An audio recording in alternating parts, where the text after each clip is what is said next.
the first piece I'd like to cover is candlestick charts.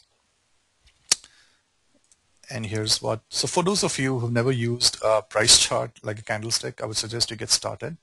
And this goes back to my earlier point that you don't need to pay for any softwares. All these, any decent broker, and again, FXCM is not the only one. And as we said earlier, Demi and I do not recommend that you open up live accounts on or only FXCM. And neither are we saying that they're not good. All we're saying is they've got good professional charts, and there are many more. For the purposes of consistency for the free class, we decided to use one platform, which Jeff has also used, by the way, in the advanced classes. So that's why we'll be kind of talking for FXCM.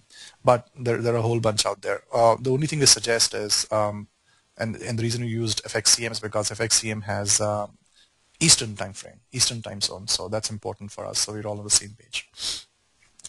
So this is what a candle looks like, right? The filled piece is the body of the candle, the shadow or the wick on the top side. That's your high, and that's your low, okay? Because this candle is going short, and in this case, when you see on my charts, when you see a red candle, essentially it means going short. And you know what? All features, you can do all kinds of formatting that you want on FXCM, and I'm sure you can do on a lot of other charts platforms too. So you can change this. If you don't like a red candle for short, you can pick a black, you can pick a white, you can pick a blue, whatever you want. So don't worry about the colors right now. But for the purposes of this presentation, a red candle is going short. So if it was going short, essentially what that means is that's your open right there. Right there is your open, right there is your close, right there is your low, and right there is your high.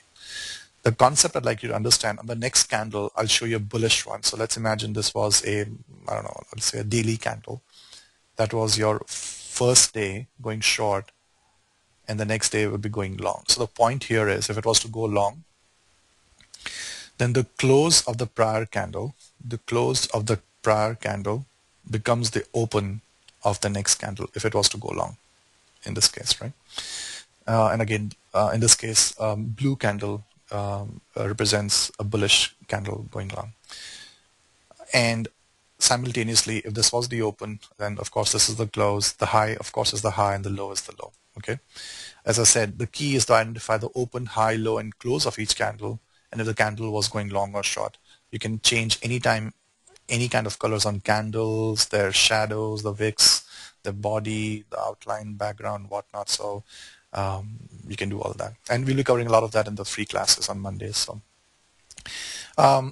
this is just a high-level concept. Demi will be shortly putting up a detailed video on candlesticks, and I would strongly suggest that you go through that.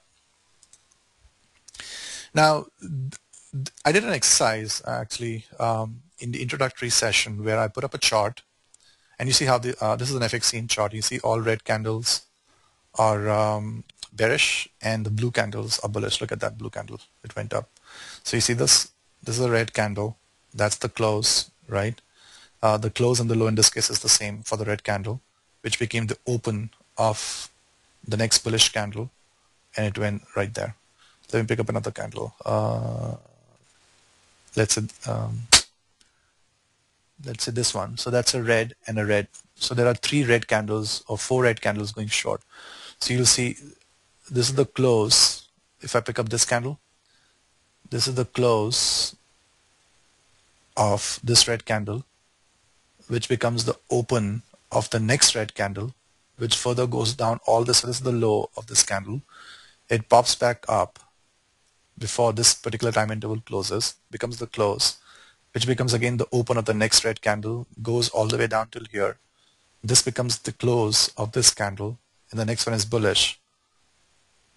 This is the open of this bullish candle, goes up, and that becomes the close, and so on and so forth. That's how these candles are all synced up together. So going back to my point, I'd put up this chart, a blank chart without price levels and time intervals and the name of the pair, and I'd asked you in the introductory session to guess what pair was this and what was the time frame.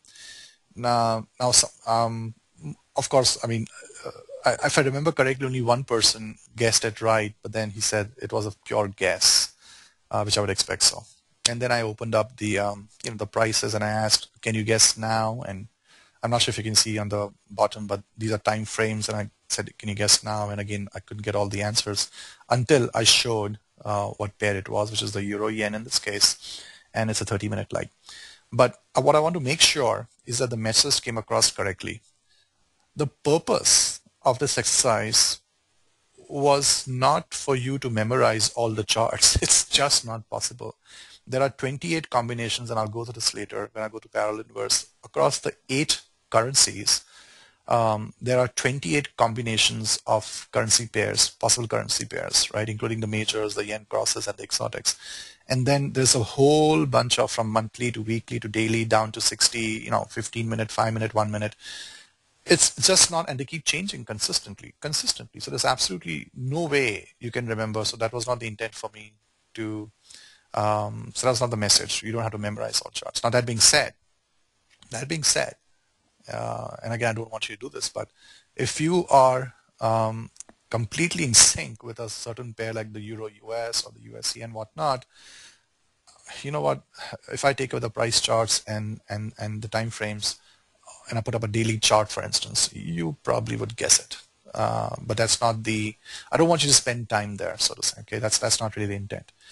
The real intent, the real purpose of this exercise is to make you realize that all charts, whether it's Euro Yen, Euro US, Euro CAD, or Euro Pound, or whatnot, or any time frame, monthly down to the 1 minute. So all charts do the same thing on all time frames, i.e. they trend. In this case, it's bearish. They retrace. Let's see. This is a retracement. This is a retracement. Not significant, but is a retracement. This is going sideways. They oscillate, consolidate sideways. They again trended, retraced, trended with this trend going down, retraced, trend, sideways. So trend, retrace, oscillate, consolidate.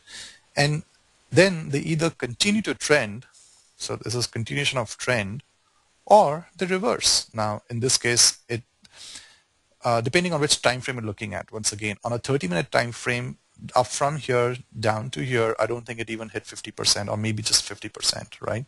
Which is not really a reversal. Now, when it starts hitting 50%, especially 61.8, there's a strong risk of reversal from the trend. In this case, the relative 30-minute time frame.